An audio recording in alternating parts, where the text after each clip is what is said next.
Joining us now, I'm very excited to have it, is the Pamunkey Indian Chief, Robert Gray. Chief Gray, great to have you back, sir. Hey, thanks a lot for having me, John. Hey, Chief, I'm fired up because you guys just signed this big deal pending, of course, getting a casino license with City of Norfolk. Can you outline why you did that agreement and what your vision is? Well, we were moving ahead already for gaming through Indian gaming practices according to federal rules. And we had Norfolk had reached out to us, and we started a conversation quite a while ago, and it's gone through its ups and turns, and we're finally down to the agreement we have now. But the whole purpose is to help our people, the tribe, achieve financial independence, which strengthens our sovereignty. But we also want to help the community that we're in, Norfolk, the surrounding area and such. So being as we're local, we're here in Virginia, our goal is to help our tribe and help the local community. Chief Gray, tell us about the economic plight of your tribe. Well, right now, we're on approximately 1,200-acre state reservation. We don't own the land. The state holds it in trust for us.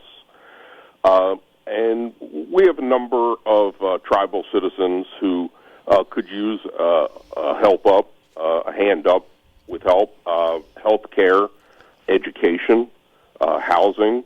One of the problems being on a state reservation right now, you really can't get a mortgage for a home and such.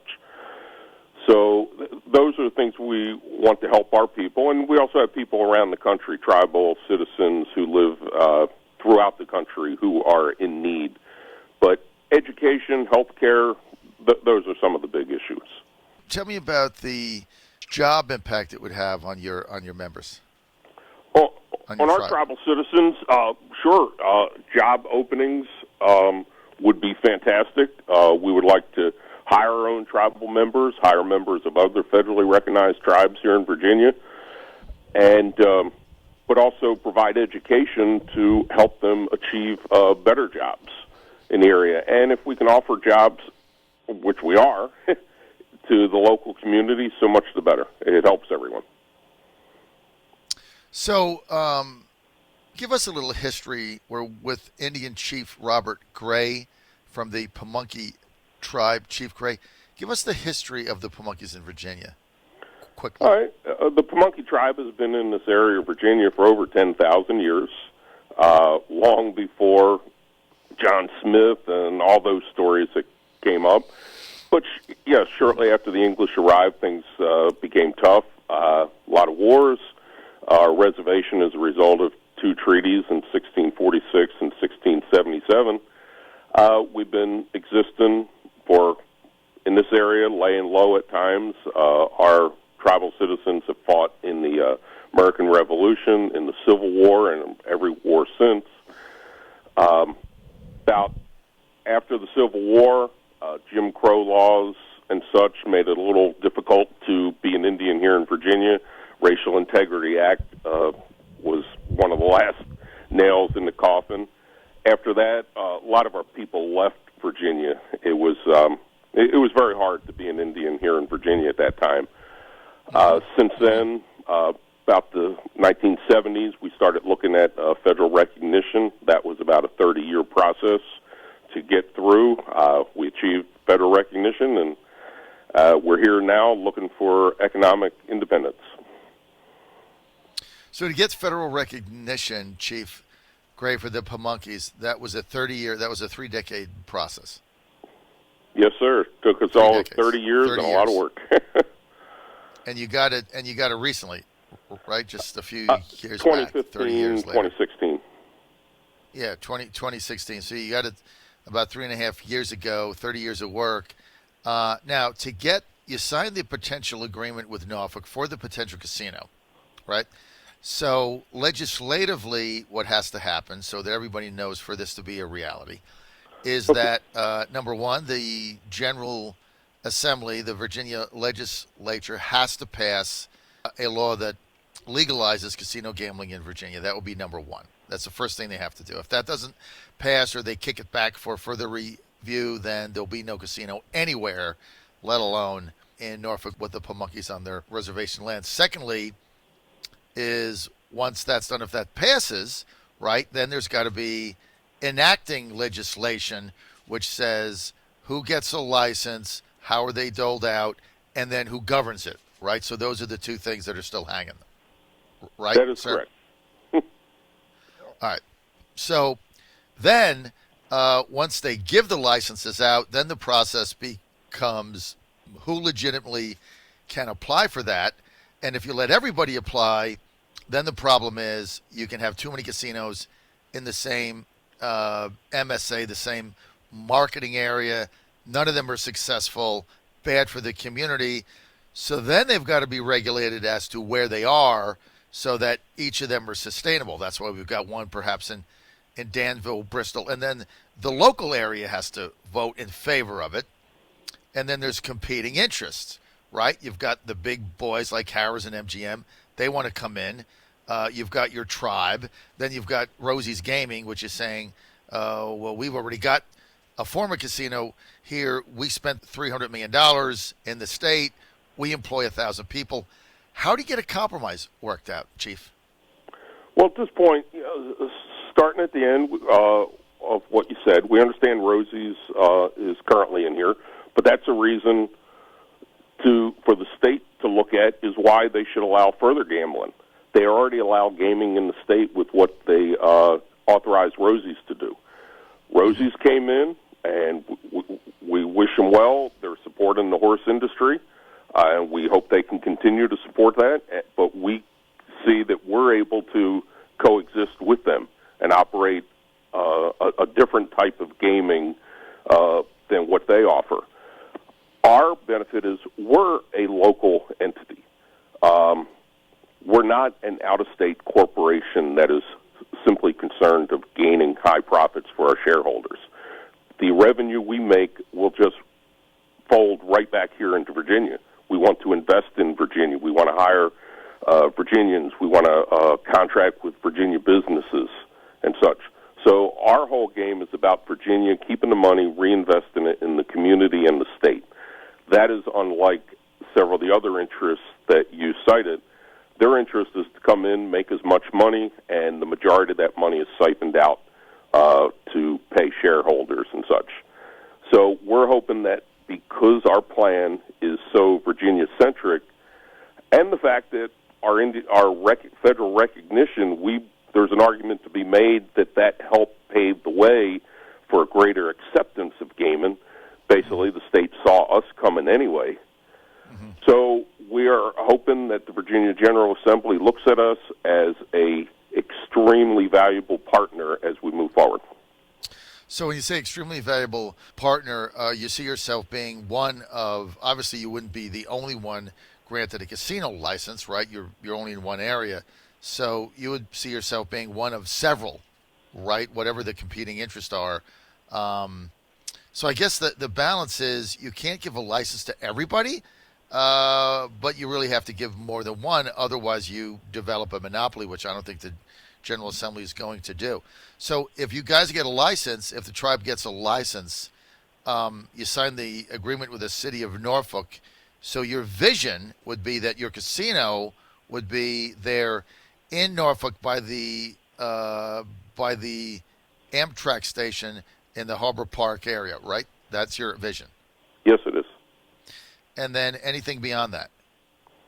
At this point, we're looking at other locations, but it would all pan out to how the General Assembly should gaming be approved and how they allot licenses. We're on that aspect. We're subject to their whim. Right. So we'll see how it plays out. Well, I think you picked a great location in the Norfolk area, right by the Harbor Baseball Park, and I've seen the renditions of it. I think it'll be very exciting and a really shot in the arm for that area. Then, of course, you've got to contend with Louise Lucas, a very powerful state senator in Virginia who has been at the forefront of casino gaming since I have been here. And she wants one in Portsmouth I don't see how you can have one in Portsmouth and one in Norfolk. So I don't know how that's going to work. So you've also got that angle to work out, Chief. A lot of politics here, Chief. A lot of politics. Senator Lucas is a great woman. She's fought very hard for her area down there. We're looking at the JLARC study, Joint Legislative Audit Review Committee, believes that two casinos can coexist in Norfolk and Portsmouth. It obviously affects the scale of either casino, but we're looking forward to bringing Norfolk a great resort casino that benefits the entire community. Yes, so what you're saying is if you look at the JLOC report, it did say that. It said the scope for each would go down, but it sounds like you guys, your tribe, would not necessarily object to one being in Portsmouth also. But the advantage you have is you're looking at a full service, 200-room hotel with that. Is that is that the way I was able to read it? Yeah, that is correct. We're hoping for a resort casino that attracts out-of-state tourism. Right. And to do that, you have to have the hotel availability, you have to have the rooms, you have to have the scope and the depth. I don't think Louise Lucas is planning that, so that's more of a come in and out, where your casino in Norfolk would be a destination. You come for the night, you come for the weekend, you come for several days. Much like, when I take my family to, you can't really use Las Vegas as an example. It's too far, obviously, if you're flying 5 hours. But we'll go to Atlantic City occasionally. That's not an up and back, right? We stay there for several days. It's kind of fun, go on the beach and do whatever. So that your vision would be a destination, not a drive-by, right? That is correct. We see it as a destination, integrate with the local community. And Norfolk already has so much to offer tourism, plus the other areas, other localities in the Hampton Roads region, and we just see being just part of that tourism industry. Plus, Amtrak. Don't discount that, because there's funding going through Washington that is going to get money for Virginia Amtrak transportation. Amtrak is saying they're going to increase routes, trains in and out of the Norfolk area. But I mean, just think about that. You can be in Richmond, you can be in D.C., you can be anywhere, and you can just take the train right there, get off at bang, you're at the casino. I think that is one other factor that should come into play. That would be fantastic. It's great for the environment, helps get cars off the roads, and they can bring them right to our front door. I know, right? So you get the cars off the roads. All right, I got a question here from one of our callers texted in, one of our listeners. Dan from Chesapeake says, John, would you please ask Pamunkey Chief Gray? He said, the Indian-owned casino in Niagara Falls, where I'm from, sits on sovereign Indian land. It's a separate nation. Would this also be true for the case of the casino proposed in Norfolk? No, it will not. The agreement that we have just signed is strictly for a commercial gaming operation, not an Indian gaming that's conducted on federal trust land.